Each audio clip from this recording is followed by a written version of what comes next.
Transcribed.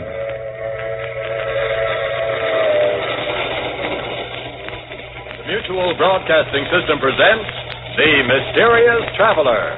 Written, produced, and directed by Robert A. Arthur and David Kogan, and starring one of radio's foremost actors, James Stevens, in The Haunted Trailer.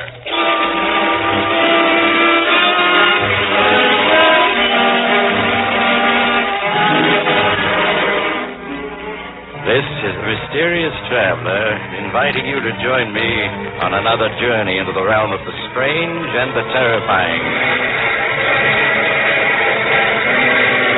I hope you will enjoy the trip, that it will thrill you a little and chill you a little.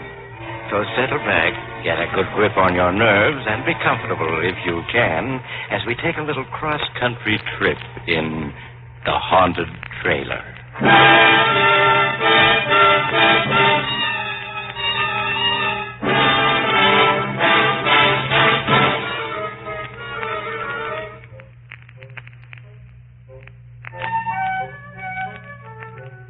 Before we begin, I have a question for you. Do you believe in ghosts? No? That's good. Then my story won't bother you in the least. So let me introduce Melvin McGraw, as nice a young man as you'll ever meet, in this world or the next. Melvin is very unhappy. He has a story he wants to get off his chest. All right, Melvin, tell us all about it.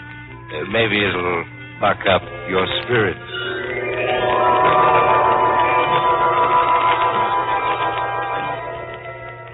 Spirits. Don't mention that word to me.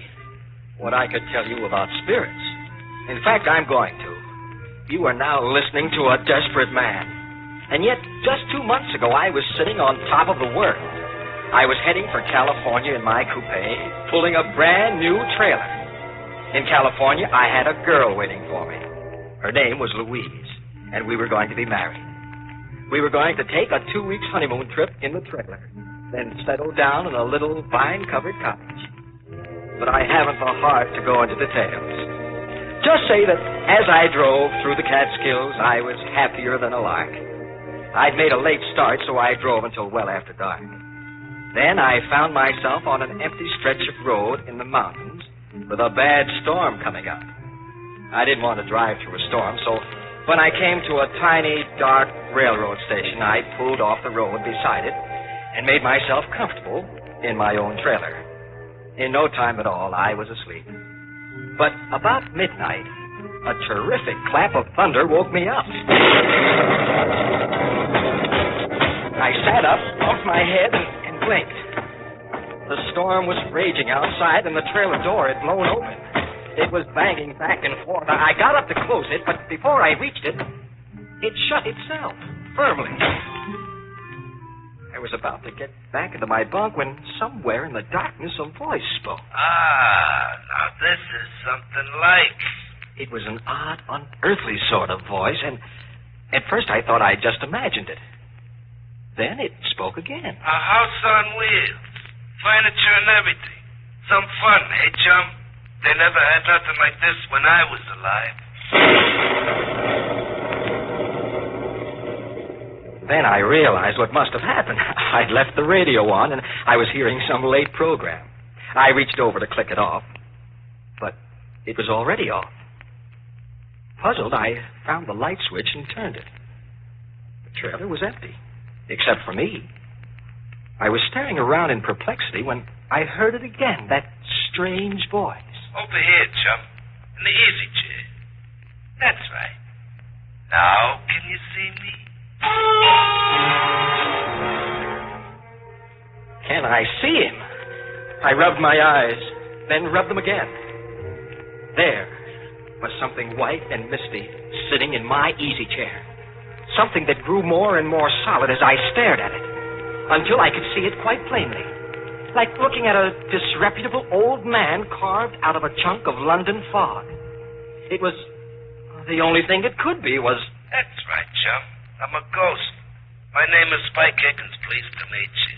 What do you mean you're a ghost? There's no such thing as a ghost. Oh, no? Then listen to this. Oh! you ever hear a more ghostly groan than that? Or maybe you'd like to hear a banshee scream. You like it, chum? Every ghost can do it. And now I'll give you another demonstration. We call this one number 3B, the fatal warning. Are you ready? It'll curl your head. Are you prepared to meet your fate? Beware.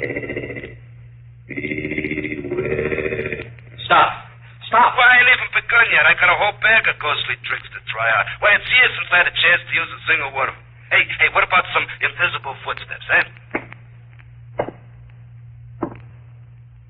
Yeah, you see, I can do that without even stirring from this chair. And then there's the hollow knock on the front door. I'll demonstrate that, too. There. And now the door creaks open. Now, listen.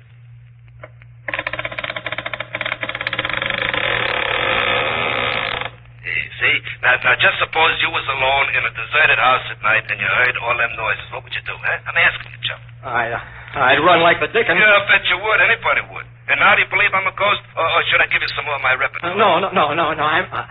I'm convinced. You're a ghost. Well, that's better. Now that we're acquainted, you can call me Spike. That's my name, Spike Higgins. Born March 28, 1888. Died April 15, 1930. Well done, thou good and faithful servant. Oh, I certainly wish I could wake up. This dream I'm having is ghastly. Not ghastly, ghostly. And you're not asleep. Hey, but speaking of sleeping, it's after midnight, and this is the first time I've been near a bed in more than 20 years. What do you say we turn in, huh? You mean you're suggesting you're going to sleep in my trailer? Well, why not? That's what a trailer's for. A home away from home. No. I won't stand for it. Now, get out. Why did you ever come in here in the first place? Well, why did you stop at my territory? Answer me that, chum. Don't call me chum. My name is Melvin. If my name was Melvin, I'd rather be called chum. Okay, Melvin, you invited me in. I did no such thing. I deny it. Well, you stopped beside my railroad station, didn't you? What do you mean, your railroad station? That old station outside, I haunted. A haunted railroad station? I never heard of such a thing. There's plenty you never heard of. Well, back in 1930, I was a bum, see. I rode the boxcars. Well, one night I was trying to get away from a railroad bull. Toughest railroad dick in the business, name of Dan Thatcher.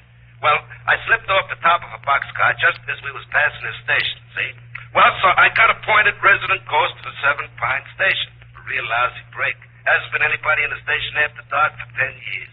And then tonight you come along and park. Well, naturally, I invited myself in. Oh, that's some layout you got here. Well, why did you stay if you disliked it so? Had to. I was doomed never to leave. Punishment, you see. You were doomed to stay here forever? Like I said, never to leave. Why? I'll show you, Spike. This is where you and I part company.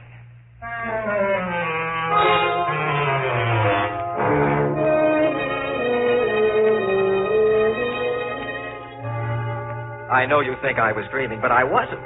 I was sitting there in my trailer talking to the ghost of a very disreputable-looking hobo. And I saw that I had to take drastic action. Spike had said he was doomed to stay there forever. But I wasn't. I hurried out of my trailer, climbed into my coupe, started the motor, and pulled away from there. I didn't stop until I'd gone 20 miles and left Spike Higgins' ghost safely behind me. Then I found a spot off the road, stopped, and went back to my trailer, completely bushed. Oh, boy, now for some sleep. Oh, I'm dead. Watch your language, Melvin. I'm dead, not you. Spike. Here I am, Melvin, in the other bunk. No, you can't be. You said you were doomed to stay forever back at the railroad station. Well, I said I was forbidden to leave. I didn't leave. You hauled me away in your trailer. So now the curse is broken. I can go any place I want. Then go. Any place. I don't care where, as long as it's someplace else. Oh, but I like it here, Melvin. Nice, cozy, good company, plenty of scenery. I tell you what I'll do. If looking at me bothers you, I'll merge. Then you won't be able to see me. Merge with what? Merge with the other world. So long, chum. I mean, Melvin. So long. He was gone. Except for me, the trailer was empty. Then I knew it had just been a dream. I took a stiff drink of scotch and tumbled into my bunk. Next morning, the sun was shining. I thought about Louise and cheered up. I made myself a cup of coffee and started out happy as a lark again. I stayed happy almost all day. Then, as it was getting on towards evening, a cold, clammy draft chilled the back of my neck, and... Hello, Melvin. It's me, your old chum, Spike. You're not my old chum, and where are you? I can't see. Well, give me time, Melvin. Give me time. I've been merged with the underwear all night. I can't materialize again too fast or I'll strain my protoplasm. Yeah, how's that? You transparent monstrosity. I thought you were just a dream. Oh, have I got to convince you all over again? Okay, I'll run through my repertory for you. The ghostly groan, the dying scream, the scream of the banshee, the hollow footsteps, the squeaking door. No, anything but that. I couldn't stand it again. Well, okay then. Oh, but I left one out last night. The mournful howl of a dog. You know, in every ghost story, there's always a dog howling someplace. Well, that ain't a real dog. It's just a standard ghost sound effect. Yeah, like this, see? Oh, no. My nerves can't stand anymore. No, then, chum, you're going to have to toughen up. You're going to be hearing a lot of them ghostly noises, and you just got to get used to them. What do you mean? Well, you and me are going to be seeing a lot of each other. I am now the resident ghost of this here trailer. Congratulations, Melvin. You own the first haunted trailer. Oh, don't be ridiculous. Nobody ever heard of a haunted trailer. Well, they're going to hear of this one. You'll be famous all over America. Oh, that's absurd. A haunted trailer. Why not a haunted ferry boat, a haunted boxcar, or a haunted Pullman? What, do you think there ain't? Why, there's a haunted ferry boat makes the crossing at 125th Street every stormy night. And then there's a haunted boxcar. Never gets where it's going. Valentine rides it, name a boxcar Benson. And speaking of trains, didn't you never hear the Phantom Express? The Phantom Express? Yeah, it's an all-Pullman car job, and nobody rides it but hobos who've been given a reward, see? It only travels by twilight, and it goes 1,000 miles an hour. Always traveling, never stopping. That's heaven for us poor restless hobos. Indeed. Yeah, so what's so funny about a haunted trailer? Now I ask you.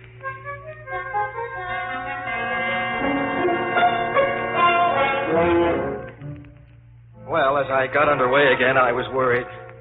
The idea of taking Louise for a honeymoon in a haunted trailer didn't appeal to me. I didn't think it would appeal to Louise either, especially since Spike Higgins seemed to be a ghost completely lacking in all delicate sensibilities. But I didn't have any idea what to do about it. Not even the ghost of an idea. Presently, Spike oozed himself back into the trailer, and I kept on driving until almost 9 o'clock. Then I turned into a little motel and arranged to park overnight. I had some supper at a diner nearby and then went back to my trailer, hoping against hope that Spike would be gone. But he wasn't. The trailer was full of cigar smoke and the smell of whiskey. There was Spike sprawled out on my bunk, inhaling the smoke of a cigar that burned in the ashtray, and from time to time leaning over to sniff at an open bottle of scotch. And to make it worse, another phantasmal character, long and thin and disreputable looking, occupied the other bunk. They were two thoroughly intoxicated spirits. Oh, many brave hearts lie asleep in the deep. So beware,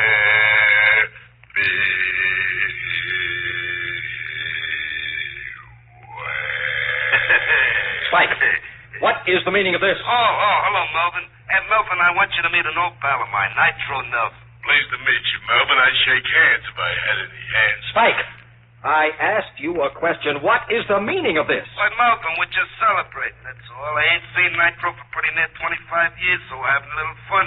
We're just a couple of high spirits. You got it? Huh? Very funny. Well, get this Nitro ghost out of here at once. This is my trailer, and I don't want him here. Yeah, sure, Melvin. It's your trailer, only I'm the resident ghost, see? I got full rights to extend hospitality to any other ghost, ghoul, phantasm, spirit, spook, boogeyman, werewolf, vampire, or poltergeist I wanted. Look it up, the Spirit's Handbook, Section 7, Paragraph B. Besides, Melvin, there's a lot worse things than me that Spike could have invited. You know, some of them werewolves now. Brother. All right. Let's not talk about it. Just thinking of such things makes me nervous. But you'll have to stop singing. Suppose somebody heard you and came to investigate. Oh, well, okay. And anyway, it's time to turn on the radio. Turn on the radio? For what? But to hear it, stupid. Let's see. Yeah, this ought to be the right station. May I ask, merely out of morbid curiosity, what program a ghost would listen to? Well, you don't have to ask. You'll hear it.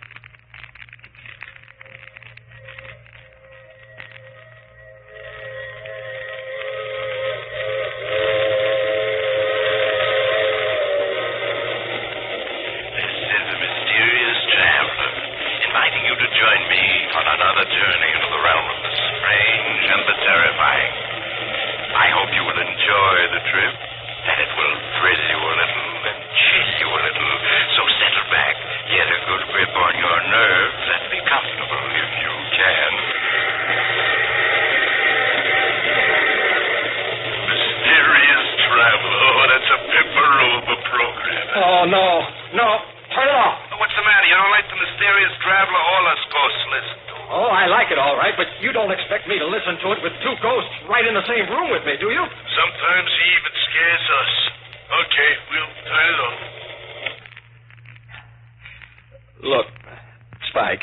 Yeah, Melvin. What'll you take to go away and leave me alone, both of you? Oh, Melvin, you don't understand.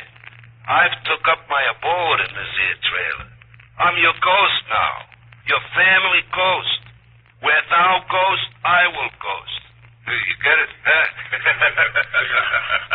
Then am I to understand you refuse to clear out? And the answer to that, Melvin, is absolutely. In that case, I'm going to rent a cabin for the night. I couldn't possibly sleep in this trailer with you two hunks of animated fog. Suit yourself, Melvin. Anyway, me and Spike got some practice in the dope. Okay, Spike, let's go. First, the mournful dog howl.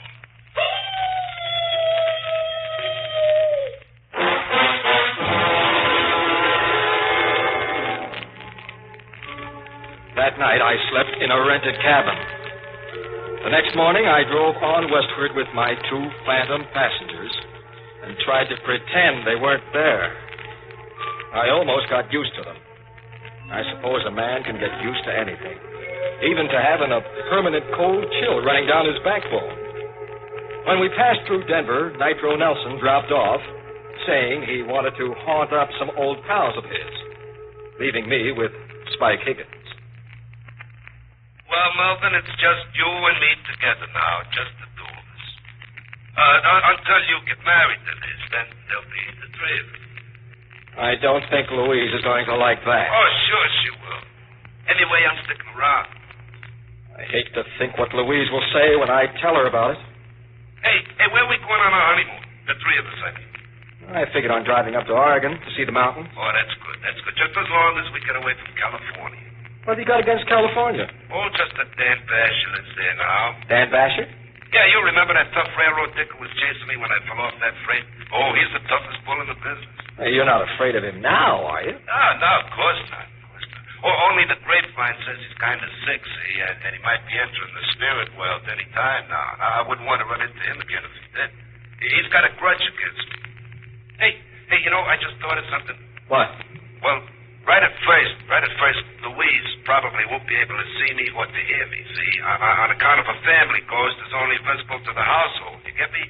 Yes, but I don't understand why. As soon as you're married, she'll be part of the household, and then she can see me. Until then, no. Oh, wake me up as soon as it gets dark, huh, chum?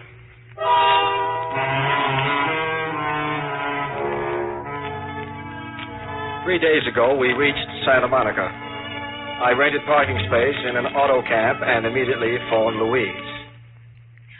Melvin. Melvin, darling, I'm so glad you're here. I've been worried not hearing from you. Oh, I'll explain all about that. When can I come and see you? Well, I better come see you first, Melvin. You see, my uncle isn't well, and the doctor said he must have quiet. I'll be there in an hour.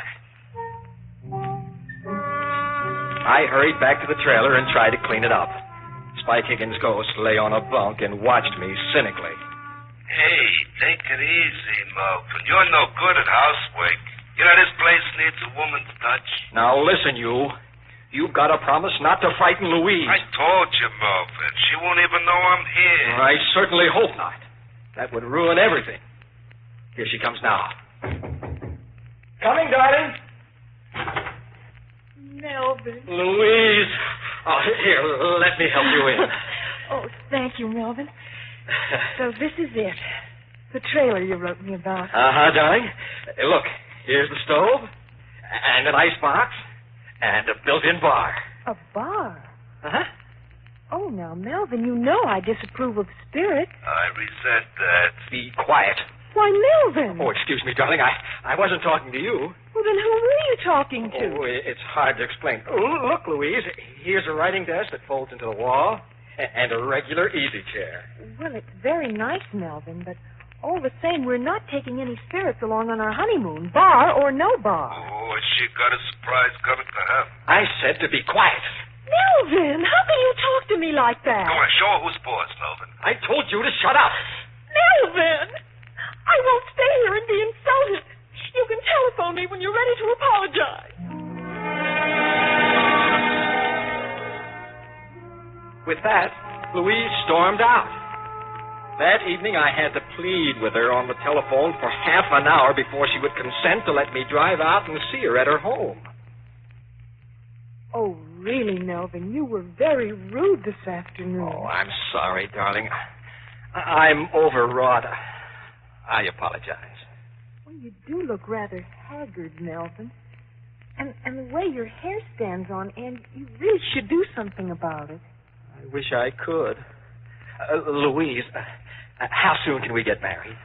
Well, I don't know. It depends on Uncle Dan. Uncle Dan? Uncle Dan Basher, my mother's brother. He's very ill. The doctor just gave him a few more days. Your uncle is Dan Basher, who used to be a railroad detective? Why, yes. And he's dying? I'm afraid so, Melvin. But you needn't look so pleased about it. Oh, sorry, darling. Look, I must talk to him now. Oh, but the doctor said he can't. Just for a minute, darling. It's very important. Well, maybe just for a minute. Come this way. This is his door. Uncle Dan? Yeah? Do you feel strong enough to talk? What about? Well, it's Melvin, my fiancé. He wants to meet you. Send him in. Come in, Melvin. Oh, thank you, Louise. Look, I must speak to your uncle in private. Oh, but Melvin... I'll explain later. That's a good girl. Thank you, Louise. Good work. I can never get rid of her. What do you want to marry Louise for, anyway? Oh, I love her. It's a pretty poor excuse for getting married. She's like her mother, my sister. The reason I spent all my life on the railroad. Well, that's what I want to talk about, sir. Do you remember a certain Spike Higgins? Do I remember him? If I could ever get my hands on him. You know him? I know his ghost. He's haunting my trailer. He is, huh? I'd certainly like to meet up with him. Oh, I'd certainly like you to. He's outside now. My trailer is parked at the curb. Well, in that case, I was figuring on postponing the event for a few days. But for the privilege of meeting up with Spike Higgins' ghost. Yes? Lad, go outside and wait. I'll be out in a couple of minutes. In the spirit.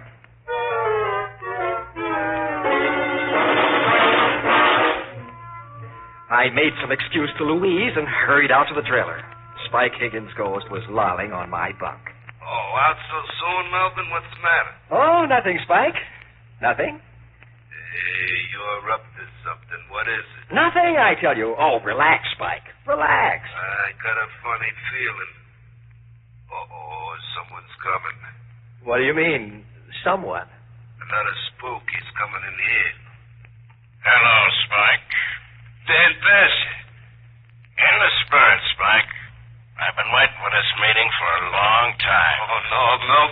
double-crosser.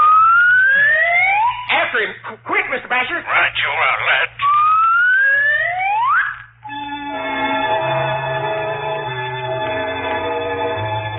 I rushed outside. 3 blocks away, I saw a long freight train puffing away.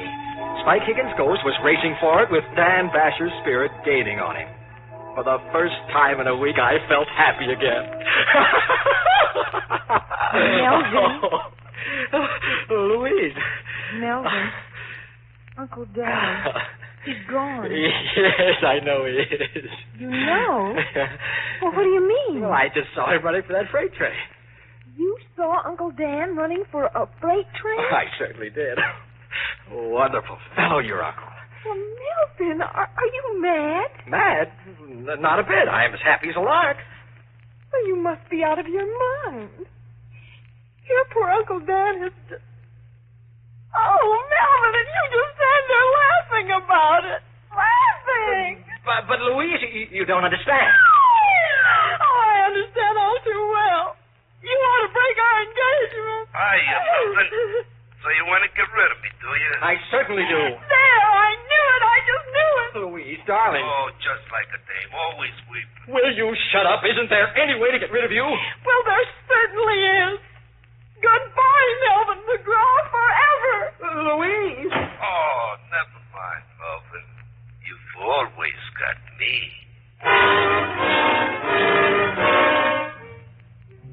Well, that's my story. I'm a desperate man. Louise sent me back my ring, and I'm stuck with Spike Higgins' ghost. I should have known he'd outsmart Dan Basher. He left Dan's spirit hunting the freight train for him and came straight back to me. Now I'll never get rid of him. I'm just a shadow of my former self. I can't get a job. Oh, look. Do any of the radio stations carrying my story need a good sound effects man for mystery programs? Oh, with me and Spike Higgins' ghost working together, we can guarantee authentic effects. Here, look, we'll give you a demonstration. Spike, let's have the creaking door. Now, the fatal warning. Are you prepared to meet your maker? Now, the dog howling in the cemetery.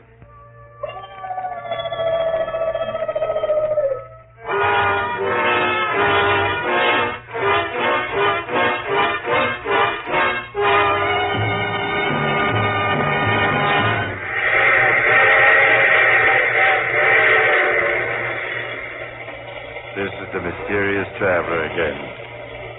Dear me, what an odd story Melvin had to tell. Really, I don't know whether to take it seriously or not. A haunted train. It would be just the thing for my summer vacation. I do know a haunted telephone booth where I make all my calls. No, but I'm just joking. There are no such things as ghosts. Are there, Spike? Oh, of course there ain't. Well, the whole idea is ridiculous. Did you see? Oh, you have to get off here? I'm sorry. But I'm sure we'll meet again. I take this same train every week at this same time.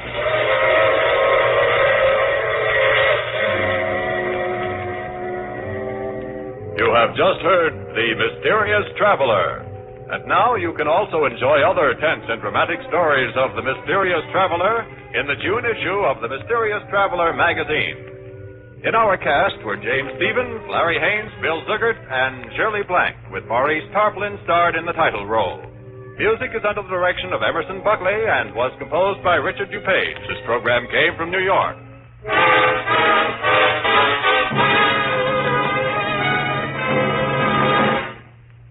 The dramatized stories of crime and the events leading up to the capture of the perpetrator are the order of the day on True Detective Mysteries. These stories are based on actual police file cases that have an air of authenticity seldom captured by a crime program.